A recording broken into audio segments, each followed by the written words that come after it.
Hello guys, good afternoon. Just woke up. Kagagaling lang po sa trabaho. Quick reaction lang regarding dito sa vlogger na sumusuport kay Mr. FLM. Nagpop-up lang kasi dito sa YouTube ko eh.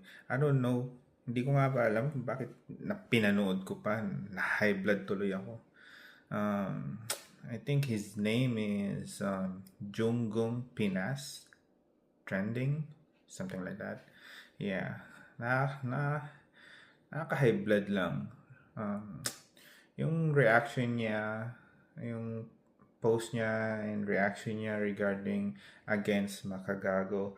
Tinitira niya si Makagago, kesyo daw, mukha ng pulubi si Makagago. Ito, nagbibigay siya ng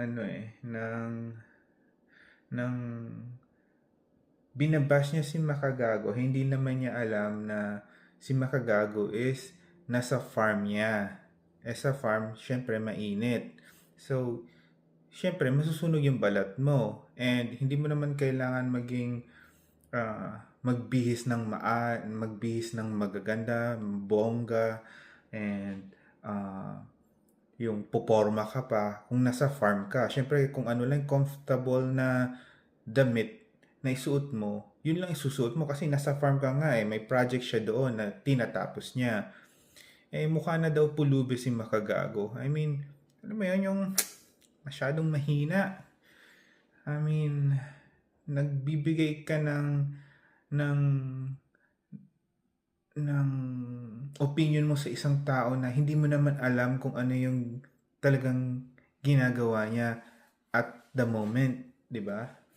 Napakahina.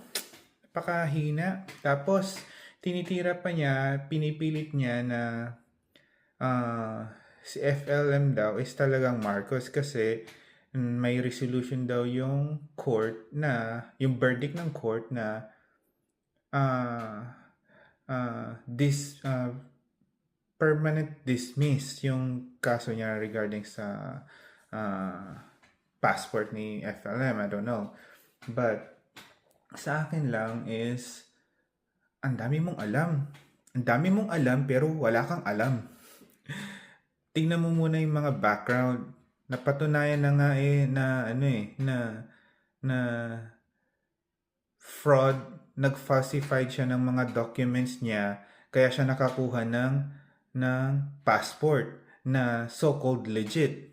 Pero before siya nakakuha ng passport na yon is nag-falsify siya ng mga documents niya.